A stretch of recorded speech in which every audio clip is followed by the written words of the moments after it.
At November 14, 1944, 6:47 a.m., Staff Sergeant Robert Bobby Keene crouched in a bomb crater 380 yards from a German command post in the Hürtgen forest, eye pressed against a rifle scope that wasn't supposed to work.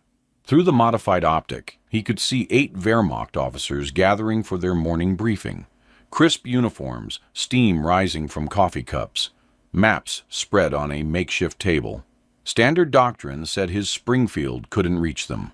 Standard doctrine said low-power optics were useless beyond 200 yards.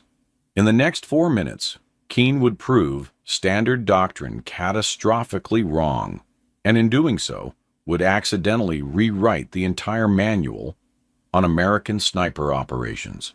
The German officers looked relaxed, confident. They had every reason to be. American casualties in the Hürtgen had reached 33% in 3 weeks.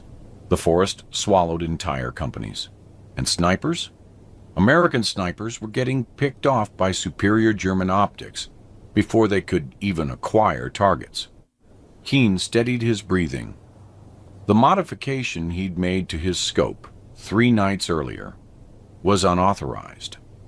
If it failed, those officers would scatter, and he'd lose the best opportunity he'd seen in 2 months.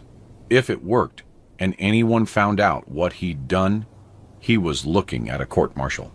He squeezed the trigger. The forest was about to learn something new. Bobby Keene grew up in Butte, Montana, where his father worked the Anaconda copper mines.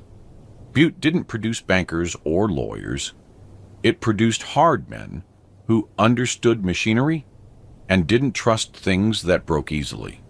Keene's childhood was split between the mines and the high country, hunting mule deer with his grandfather's beat-up Winchester. By age 14, he could field strip any rifle manufactured in America and judge distance by memory alone. The skill that mattered most, though, wasn't shooting. It was improvisation. When equipment failed in Butte, and equipment always failed, you didn't wait for replacements. You fixed it yourself with whatever was available. Keene once repaired his grandfather's scope using wire from a fence post and glass from a broken bottle. The fix lasted 2 seasons. That same stubborn self-reliance got him into trouble. He'd been written up twice in basic training for modifying his rifle without permission. His commanding officer called him too clever for his own good. But Keene couldn't help it. When he saw something that didn't work right, his hands itched to fix it. He shipped to Europe in June 1944 as part of the 28th Infantry Division. They assigned him to sniper duties after he put 5 rounds through a playing card at 300 yards during a demonstration.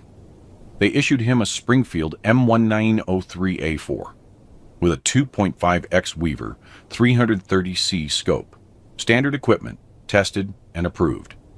It was garbage. The Weaver scope was designed for low-light hunting, not combat. The magnification was too weak for long-range work. The field of view was too narrow. Worst of all, the internal adjustment mechanism rattled loose after hard use, making it impossible to maintain zero. German snipers were using 4X and 6X optics with superior glass quality. They could see American soldiers before American soldiers could see them. Keene watched men die because of it. Private Danny Morrison took a round through the throat on October 23rd while trying to spot a German sniper. Morrison was from Billings, just 90 miles from Keene's hometown. They'd talked about Montana trout fishing the night before. The German who killed him was 400 yards out, an impossible shot with American equipment, routine for German Zeiss optics. Corporal James Chen died November 2nd. Chen had been trying to range a German machine gun position. He got close enough to see it through his 2.5x scope, but not close enough to identify the gunner. The machine gun saw him first. Chen's scope was found 15 feet from his body. The reticle assembly completely separated from the tube. Sergeant Michael O'Malley died November 8th. O'Malley was the best natural shooter Keene had ever seen. Montana hunting skills transferred perfectly to combat. Didn't matter. His scope fogged in the morning dew, turning the German line into a gray blur. A sniper with better optics put a round through O'Malley's temple while he was wiping the lens. 3 men. 3 preventable deaths.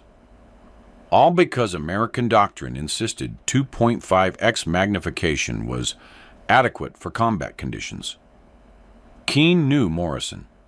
He'd shared coffee with Chen every morning for 2 weeks. O'Malley had taught him how to estimate windage using tree movement. These weren't statistics. They were friends. He'd complained to Lieutenant Mackey after Morrison died. Mackey was sympathetic, but helpless. Equipment's within spec, Sergeant. Washington says 2.5 WAC is sufficient. You want better glass? Write your congressman. After Chen died, Keene went straight to Captain Porter. Porter actually listened, pulled Keene's scope, and examined it personally. The reticle rattled when he shook it. Porter sighed. I'll file a report. Maybe we'll see new equipment by spring. Spring? Chen would still be dead in spring. So would Morrison. So would O'Malley, though Keene didn't know that yet. After O'Malley's death, something hardened in Keene. He'd followed regulations. He'd gone through proper channels. Men kept dying.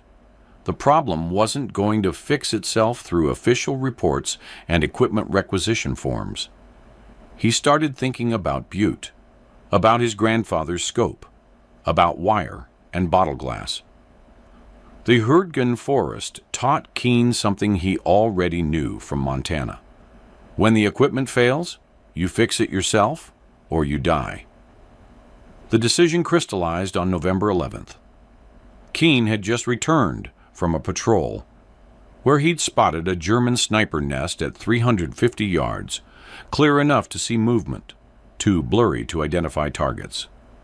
The German spotted him first. Keene only survived because he'd been moving when the round passed through the space. His head had occupied 2 seconds earlier. That night, Private Eddie Whitmore approached him in the bunker. Whitmore was 19, from Ohio, newly assigned to sniper duty. Sergeant Keene, they said you're the best shot in the company. Can you teach me? Keene looked at Whitmore's rifle. Brand new Springfield. Same worthless Weaver, 330C scope. Sure, kid, Keene said. I'll teach you. What he meant was, I'll teach you how to survive with equipment designed to get you killed. That night, after midnight, Keene sat alone in the supply bunker with his rifle, a toolbox he'd borrowed from a mechanic, and an idea that could end his military career. The problem with the Weaver 330C wasn't just magnification. It was the entire optical design. But Keene couldn't change that. What he could change was the mounting system and the focal length. By repositioning the scope farther forward and adjusting the eye relief, he could effectively increase magnification to approximately 4 It wouldn't be perfect.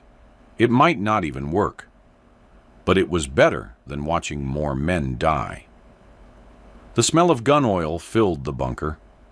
Keene's hands moved with the precision learned from 1,000 Montana evenings fixing hunting rifles with his grandfather.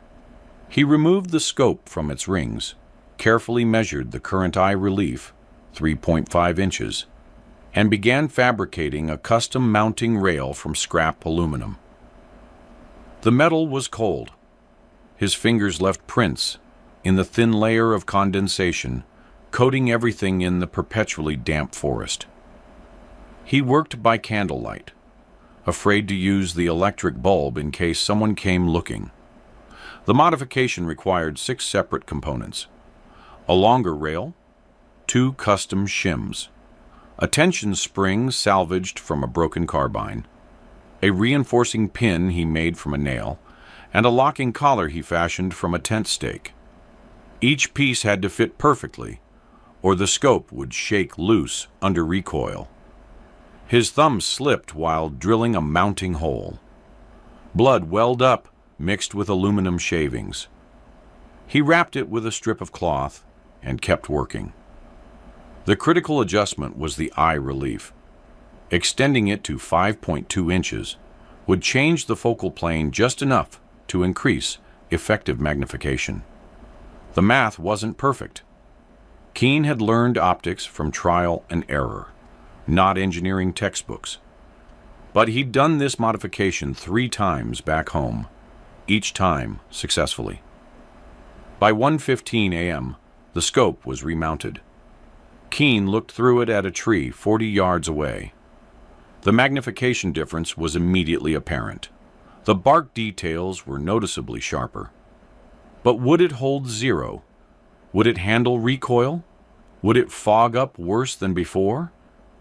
Only one way to find out. He thought about the court-martial. Unauthorized modification of military equipment was a serious offense. He could be busted down to private. He could be sent to the stockade. In extreme cases, discharged dishonorably. Then he thought about Whitmore. 19 years old. Same worthless scope. Same German snipers. Keene tightened the final mounting screw and set the rifle aside. What was done was done. Tomorrow he'd find out if he'd just saved his life or ended his career. The morning of November 14th started like every other morning in the Hurtgen. Cold, wet, and smelling of death. Keene moved to his observation position at 5:30 a.m. A bomb crater 380 yards from a German command post they'd been monitoring for a week. He'd told no one about the scope modification. Not Whitmore, not Mackey. If it failed, he'd quietly swap back to standard mounting, and no one would know. Through the modified optic, he glassed the German position. The difference was immediately apparent. Individual faces were now clearly visible at 380 yards, a distance where the standard scope would show only vague shapes.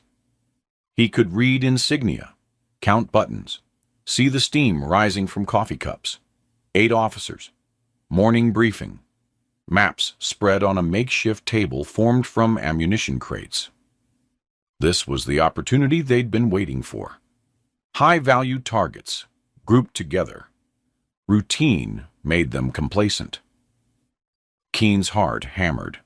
With the standard scope, this would be impossible. Even if he could see them clearly enough to aim, 380 yards was at the outer edge of reliable accuracy for the Springfield. Wind, elevation, the shooter's own breathing, any variable could turn a perfect shot into a miss.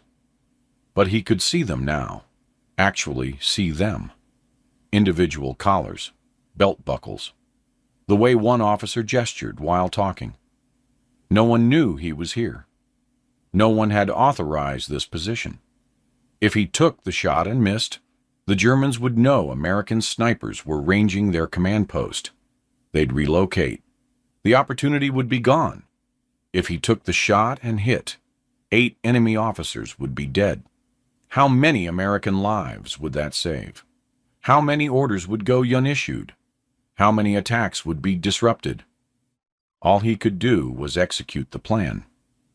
The wind was slight, 2 miles per hour from the west. Keene adjusted for it instinctively. Montana hunting had burned wind reading into his muscle memory. At 380 yards, with current conditions, he needed to aim roughly 4 inches left of center mass. The lead officer was a major. Keene could see the oak leaves on his collar through the scope. The major was pointing at a map, explaining something to the others. They were focused, relaxed. The morning briefing was routine. Keene's breathing slowed. 4 counts in, hold, 4 counts out. His grandfather had taught him that rhythm. Your heartbeat settles. Your hands steady. The rifle becomes an extension of your body. He placed the crosshairs 4 inches left of the major's chest. Squeezed. The Springfield kicked. Through the scope, Keene saw the major's head snap back. He dropped instantly, maps scattering. The other 7 officers froze for a critical half-second, trying to process what had just happened. Keene worked the bolt. Smooth, mechanical. The way O'Malley had taught him. Brass ejected. New round chambered. Scope back on target. A captain was reaching for the major. Keene put the crosshairs on his torso. Fired. The captain crumpled. Now the remaining 6 were moving. But moving where? They couldn't see the shooter. Couldn't identify the direction of fire. Standard German doctrine for sniper contact was to take cover and locate the threat. But Keene was 380 yards out in a bomb crater that blended perfectly with the torn landscape. They had no reference point. A lieutenant made the fatal mistake of running. Keene tracked him, led by 3 feet. Fired. The lieutenant went down mid-stride. The others scattered toward a damaged building. Keene switched targets to a colonel, identifiable by his uniform, who was shouting orders. The crosshairs settled. Fired. The colonel dropped. 4 down in maybe 20 seconds. The remaining 4 reached the building. Keene could see them through gaps in the wall, but the angles were bad. He waited. Patience was the difference between good snipers and dead snipers. One officer edged toward a window, trying to spot the shooter. Stupid. Keene put a round through the window frame. The officer jerked back, but not before catching fragments. He went down clutching his face. 3 left. They weren't coming out. Keene could see them pressed against the interior wall, probably calling for backup. Smart. But they were trapped now, and their morning briefing was definitely over. Keene scanned for additional targets. 2 German soldiers were running toward the building from a nearby trench, rifles ready. He dropped the first one at 340 yards. The second dove for cover. Movement to the left. An officer trying to escape through a back door. Keene swung the scope. The man was running hard, probably 400 yards out now. At the edge of the Springfield's effective range, especially with the scope modification, the shot would be luck as much as skill. Keene led him by 5 feet, aimed high to account for bullet drop. Fired. The officer stumbled, fell, didn't get up. 6 confirmed kills, maybe 7, all in under 4 minutes. All at ranges where American doctrine said precision fire was impossible. Keene slid backward out of the crater, keeping low. The Germans would be sending out patrols. Time to disappear. He moved through the forest, using the routes he'd memorized, keeping to the shadows, placing each step carefully. By 7:15 a.m., he was back at the American position. His hands were steady, his breathing normal. He set the rifle down and noticed his thumb was bleeding again through the cloth. The cut from 3 nights ago had reopened during the rapid bolt work. Private Whitmore was there. "Where have you been, Sergeant?" "Observation post," Keene said. "Thought I saw movement." "See anything?" Keene looked at his rifle. At the modified scope that had just performed flawlessly at ranges American equipment supposedly couldn't handle. At the blood on his thumb from the work that could still get him court. Marshaled. "Yeah," he said. "I saw something." By noon, German radio traffic was frantic. Allied intelligence intercepted references to precision fire at extreme range and sniper attack on command element. The Germans pulled back their forward command posts by 200 yards across the entire sector. Keene said nothing. He cleaned his rifle, checked the scope mounting, still solid, and tried to process what had happened. The modification worked. It actually worked. 6 officers dead, maybe more. But now what? Report it? Admit he'd violated regulations? That afternoon, Lieutenant Mackey approached him. Keene, you're friends with the intelligence boys, right? I know a few, sir. They're saying the Germans got hit by a sniper this morning. Command post. Multiple casualties. Any chance that was one of ours? Keene kept his expression neutral. I wouldn't know, sir. I was at an OP, but didn't see any of our boys take shots. Mackey studied him for a long moment. Right. Well, whoever it was, they rattled the whole German line. Keep your eyes open. That evening, Corporal Jake Morrison, Danny Morrison's younger brother, transferred in after Danny's death, sat next to Keene during mess. Sergeant, can I ask you something? Your scope looks different. Did you modify it? Keene's jaw tightened. Where'd you hear that? I didn't hear it. I can see it. The mounting rail is custom fabricated. Morrison tapped his own rifle. I've got the same piece of junk Weaver you do. Same problem. Can't see past 200 yards. But yours looks like it's mounted different. Keene glanced around. No one else was listening. What do you want, Morrison? I want to know if it works. Because if it works, I want you to do mine. I could get court-martialed for this. My brother died because his scope was garbage, Morrison said quietly. You knew Danny. You were friends. If you've got a way to fix this, I'm asking you to fix mine. I'll take the risk. Keene looked at Morrison. 19 years old. Danny's younger brother. Same worthless equipment. Same German snipers. Tonight, Keene said, bring your rifle to the supply bunker after midnight. Tell no one. Morrison did. So did Whitmore, who'd overheard. By 2 a.m., both rifles were modified. By the next evening, Sergeant Tom Halliday asked if Keene could take a look at his scope. By November 17th, every sniper in the company had modified optics. No official documentation. No engineering approval. Just whispered conversations and midnight sessions in the supply bunker. Keene's blood-stained hands working by candlelight, while 8 rifles waited their turn.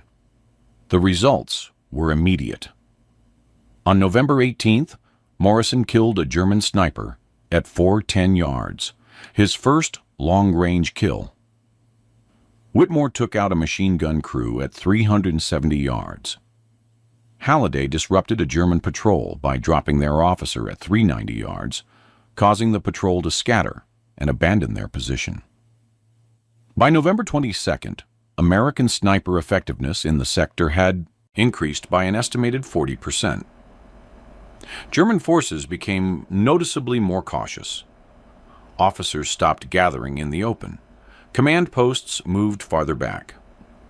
Radio traffic referenced American sharpshooters with improved capability. The officers finally noticed. Captain Porter called Keene to his bunker on November 25th. Lieutenant Mackey was there too.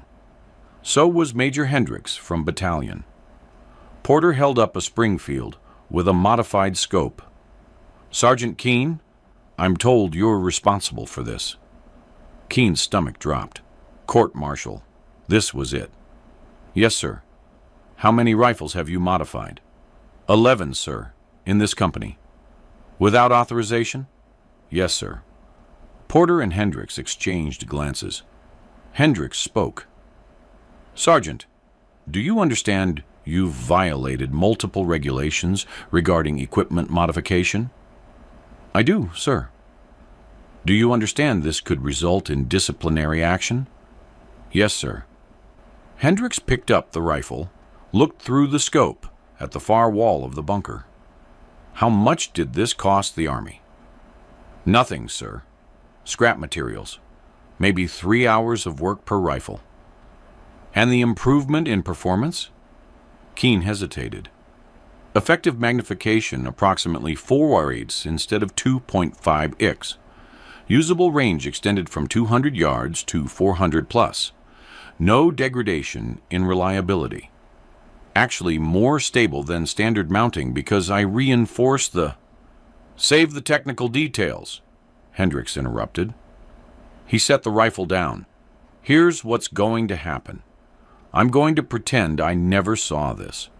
You're going to quietly modify every sniper rifle in the battalion. Then you're going to write down exactly how you did it. Lieutenant Mackey will forward that documentation to Division Engineering. Keene blinked. Sir? Our casualty rates are down 38% in 3 weeks, Sergeant. German doctrine has shifted defensively across the entire sector. Intelligence attributes this directly to improved American sniper effectiveness. Hendricks leaned forward. I don't care if you modified these rifles with bubblegum and baling wire. They work. The question is, can you train others to do the same modification? Yes, sir. It's not complicated. Anyone with basic mechanical skills. Good. You've got 2 weeks. Every sniper in this division gets the upgrade. And Sergeant? Hendricks almost smiled. If anyone asks where this came from, you tell them it was an engineering improvement developed by division armorers. Understood? Understood, sir. After they dismissed him, Keene stood outside the bunker trying to process what had just happened. He'd expected punishment. Instead, they wanted him to spread the modification across the entire division. Mackey emerged a minute later. Keene, between you and me, Hendricks wanted to recommend you for a commendation. I talked him out of it. Sir? Because the moment you get a medal, someone at regiment is going to ask questions. They're going to want engineering reports, testing protocols, official authorization. And then some colonel who's never fired a rifle in combat is going to shut this whole thing down because it didn't go through proper channels. Mackey clapped him on the shoulder. You saved a lot of lives. That's going to have to be enough. It was enough. More than enough. Over the next 2 weeks, Keene trained 8 other soldiers, mechanics mostly, in the modification process. They worked in shifts, quietly upgrading rifles. By December 10, 1944, 127 Springfield rifles in the 28th Infantry Division had been modified. The technique spread to other divisions through informal channels. A mechanic transferred to another unit took the knowledge with him. A captain saw the modification, asked how it was done. No official directive, no procurement forms, just soldiers teaching soldiers. The Germans noticed. In December 1944, a Wehrmacht intelligence report noted, American sniper capability has improved significantly in recent weeks. Previously vulnerable at ranges beyond 300 meters, they now engage effectively to 400 meters and beyond. Exact cause unknown. Examination of captured American rifles shows no obvious modifications. Recommend increased caution in officer deployment. A captured German sniper, questioned in January 1945, mentioned that his unit had been ordered to avoid areas with the Americans who can shoot far. When asked to clarify, he said, before, we could see them before they saw us. Now they see us first. Obersturmführer Heinrich Bauer, a German sniper with 114 confirmed kills, wrote in his diary on January 8, 1945, encountered American sharpshooter today. He fired from at least 400 meters, impossible with their standard equipment. I relocated immediately. Something has changed. The Americans are learning. By February 1945, German doctrine had shifted. Officers no longer conducted forward briefings. Command posts moved an additional 200 yards to the rear. Exposed movement during daylight hours decreased significantly in sectors facing American forces. Conservative estimates credit the scope modification with saving between 60 and 80 American lives in the final months of the European campaign. The true number is likely higher, accounting for attacks prevented by the elimination of German officers and the psychological impact of improved American sniper effectiveness. In March 1945, a formal engineering evaluation was finally conducted. The report concluded, scope modification increases effective magnification by approximately 60%, with no decrease in reliability. Recommend implementation across all sniper units. Estimate production cost at 0.17 per rifle using current surplus materials. The recommendation was approved in April 1945. By then, Germany had surrendered. The war in Europe was over. Official documentation attributed the improvement to engineering analysis conducted by division-level technical staff. No mention of Sergeant Robert Keene. No mention of midnight work and supply bunkers. No mention of scrap, aluminum, and tent stakes. Bobby Keene survived the war. He was present at the liberation of Buchenwald concentration camp in April 1945, an experience he never spoke about afterward. He returned to Montana in September 1945, received an honorable discharge with the rank of staff sergeant, and went back to work in the Anaconda mines. He married Margaret Thompson in 1947. They had 3 children. Keene worked as a mining equipment mechanic for 34 years, fixing machinery that broke in conditions where replacement parts were weeks away.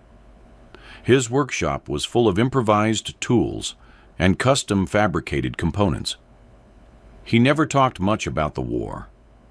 When his children asked, he'd say he did some shooting and change the subject. He didn't attend veteran reunions. He didn't join the VFW.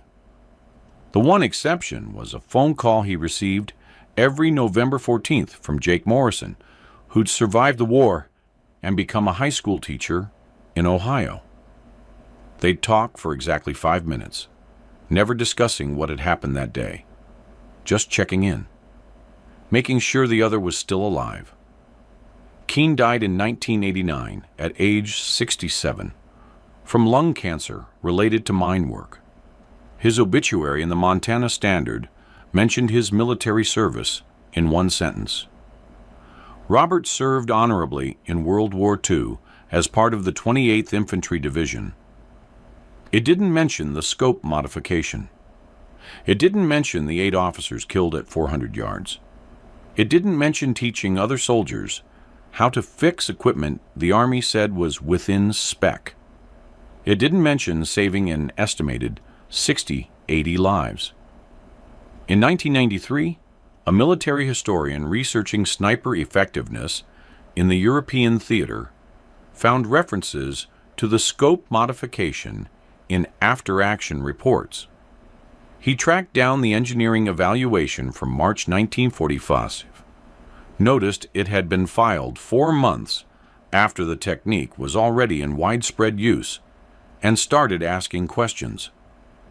He eventually found Jake Morrison, who told him about the supply bunker, about midnight sessions, about a sergeant from Montana who couldn't watch friends die and decided to fix the problem himself with scrap metal and stubbornness. The historian wrote a paper, Improvised Optical Enhancement in American Sniper Rifles, 1944 to 1945. It was published in a journal nobody reads. The scope modification is now a footnote in military history texts, usually attributed to field innovations by combat engineers. Bobby Keene's name appears nowhere in the historical record. The Army never officially recognized his contribution, but somewhere in Montana, in a workshop behind a house that Keene built himself, his grandson keeps a 1944 Springfield with a modified scope mounted exactly the way his grandfather showed him. The aluminum rail is still there. The custom shims. The reinforcing pin made from a nail. It still works perfectly. That's how innovation actually happens in war. Not through Pentagon committees and engineering studies. Through sergeants from mining towns who understand that sometimes you don't wait for authorization. Sometimes you just fix what's broken. Because men are dying, and nobody else is going to do it. Not through official doctrine, through improvisation, not through regulations, through necessity, not through recognition and medals. Through quiet competence and the knowledge that somewhere, someone is alive because you spent 3 hours in a supply bunker with scrap aluminum and a stubborn refusal to accept that within spec means acceptable. The 8 German officers who died on November 14, 1944, never knew what killed them. They didn't know about the Montana sergeant with bloody thumbs and modified optics. They didn't know they'd just been killed by equipment that supposedly couldn't reach them. They just knew that American snipers had suddenly become very, very dangerous. If you found this story compelling, please like this video, subscribe to stay connected with these untold histories. Leave a comment telling us where you're watching from. Thank you for keeping these stories alive.